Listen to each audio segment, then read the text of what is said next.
भस्म की तो शक्ति का मतलब अम्ल और भस्म का पावर।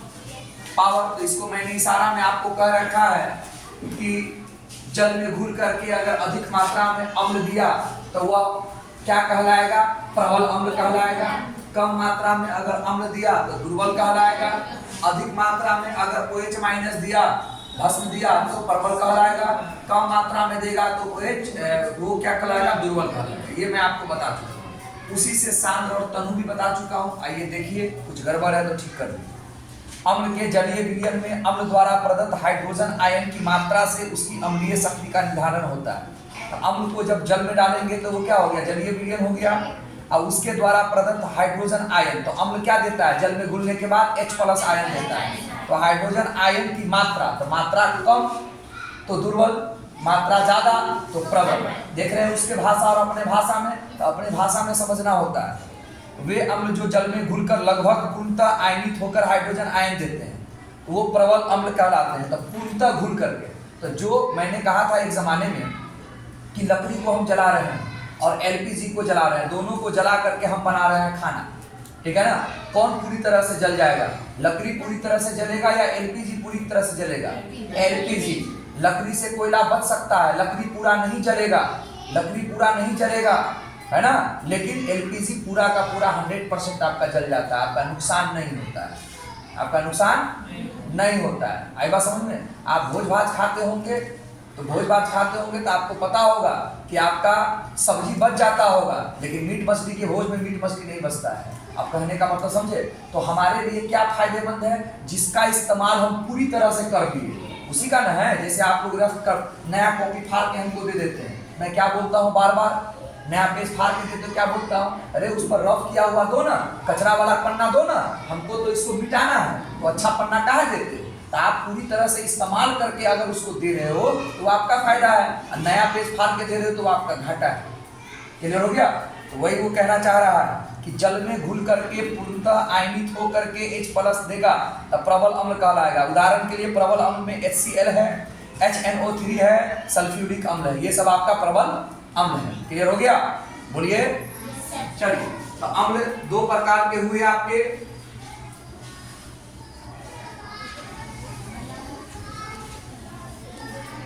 ये है प्रबल अम्ल और ये है आपका दुर्बल अम्ल। क्या है?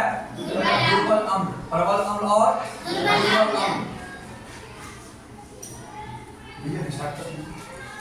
स्टार्ट है। अरे वाह, पता ही नहीं, इंडिकेट कर देते हैं तो ऐसे ही चल रहे हैं। अरे कहाँ जा रहे हो रे छोड़ा, कहाँ जा रहा रे? जाओ रे हरामजादा, मतारी बात को 2 मिनट हटने मुतने का सब व्यवस्था अंदर है कि नहीं है?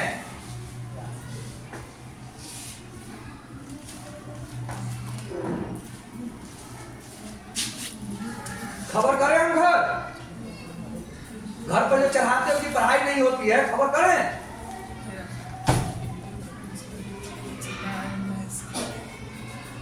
लक्षण माइनस आयन दे उसको क्या बोलते हैं? भस्म कहते हैं। ये तो सब लोग जानते हैं। आप अब घुलने की बात है तो इसको आप शरबत बना करके समझिए। शरबत बनाते समय आप याद कीजिए, आपका मूड अच्छा रहता है तो आप पानी में चीनी को बढ़िया तरीके से मिला करके आप किसी को पीने के लिए देते हैं, तो चीनी पूरी तरह से घुल गया। और मूड ठीक नहीं रहता है, आपका मन ठीक नहीं रहता है, तो आप किसी को शरबत बनाकर थोड़ा चीनी डालते हैं, 2 बार ऐसे ऐसे घुमा देते हैं और पीने के लिए दे देते हैं। क्या चीनी पूरी तरह से घुला? नहीं घुला। तो जब अम्ल जल में पूरी तरह से घुल जाएगा, अच्छी तरह से घुल जाएगा, तो अच्छी तरह से अधिक मात्रा में हमें H+ आयन देगा, ठीक है ना? तो उसको हम लोग कहेंगे प्रबल अम्ल। तो प्रबल अम्ल का एग्जाम्पल है आपका HCl। क्या है? HCl। क्या बोलते हैं इसको? हाइड्रोक्लोरिक अम्ल। ये है आपका HNO3। इसको बोलते हैं हम लोग नाइट्रिक अम्ल। क्या बोलते हैं? नाइट्रिक अम्ल बोलते हैं। उसके बाद है H2SO4। ये आपका सल्फ्यूरिक अम्ल है। क्या है? सल्फ्यूरिक अम्ल। अम्ल तो आपने बहुत पढ़ा, आज अम्ल को अलग करने का तरीका। ये सब जल में घुल करके अधिक मात्रा में H+ आयन देगा, इसीलिए ये आपका प्रबल अम्ल कहलाएगा। ओके। और कुछ अम्ल ऐसे भी हैं जो जल में घुल करके H+ आयन तो देगा, ये भी आपका H+ आयन दे रहा है, ये भी आपका H+ आयन दे रहा है। अंतर इतना है, ये H+ आयन अधिक मात्रा में दे रहा है, इसीलिए ये सब प्रबल अम्ल में आया। और ये दुर्बल अम्ल इसीलिए है क्योंकि H+ की मात्रा कम दिया, हाइड्रोजन आयन जल में घुल करके वो कम मात्रा में दिया, इसीलिए यह दुर्बल अम्ल है। पढ़ने को तो सब हमसे पढ़ रहे हैं, कोई प्रबल माने मजबूत होता है, दुर्बल माने कमजोर होता है, ठीक है। जो जितना ज्यादा मेहनत कर रहा है अपने विषय में उतना ज्यादा मजबूत है। तो दुर्बल अम्ल में आपका आ जाएगा कार्बोनिक अम्ल H2CO3, क्या आ जाएगा? देख सकते हैं आप बुक में होगा एग्जांपल। H2CO3 को क्या बोलते हैं? कार्बोनिक अम्ल। बार बार करेंगे तो धीरे धीरे आ जाएगा। एसिटिक अम्ल भी आप हमसे पढ़े हुए हैं, बहुत पहले पढ़ लिए थे, CH3COOH, ये आपका एसिटिक अम्ल है। तो ये सब अम्ल ही है, आपने अम्ल में से दुर्बल और प्रबल को अलग अलग किया है। तो दुर्बल का मतलब, अम्ल का मतलब है कि जल में घुला था तो H+ आयन दिया था, ये बढ़िया से घुला नहीं इसीलिए बढ़िया से H+ आयन दिया नहीं, तो दुर्बल अम्ल है। ये बढ़िया से घुला और बढ़िया से बहुत अधिक मात्रा में हमको H+ आयन दिया, इसीलिए ये सब हमारा प्रबल अम्ल है। इतनी बात आपको समझ में आ गई? आ गई। चलिए, इसी प्रकार भस्म के बारे में आप जानेंगे, भस्म के बारे में जानेंगे, प्रबल भस्म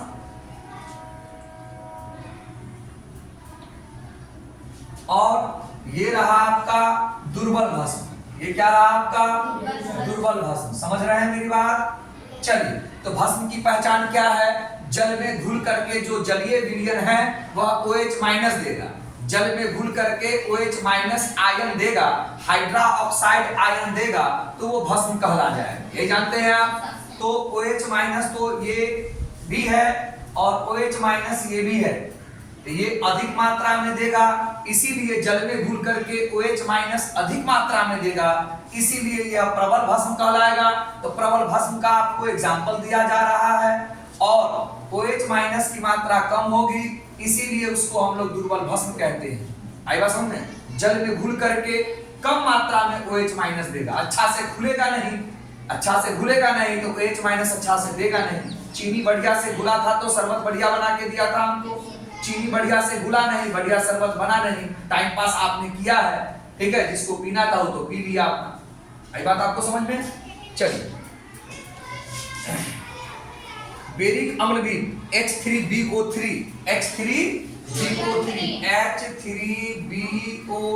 इसको क्या बोलते हैं?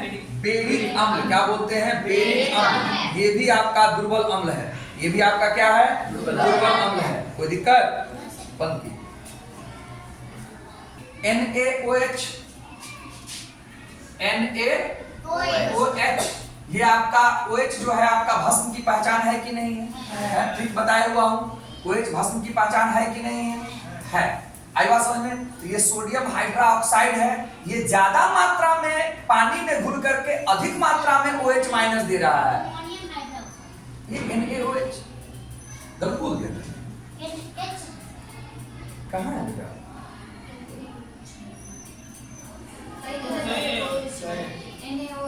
ठीक है बाबू, ठीक है बेटा, बोलिए। ये KOH है, पोटेशियम हाइड्रोक्साइड है। तो ये प्रबल में क्यों है? क्योंकि ये जल में घुल करके अधिक मात्रा में, जल में घुला, पूरी तरह से घुला, अब पूरी तरह से घुला तो अधिक मात्रा में OH- दे दिया, है ना। कम घुलता तो कम मात्रा में देता, तो पूरी तरह से घुल करके OH- अधिक मात्रा में दिया, इसीलिए सोडियम हाइड्रोक्साइड और पोटेशियम हाइड्रोक्साइड एक प्रबल होते हैं। तुम स्कूल का बच्चा है, इधर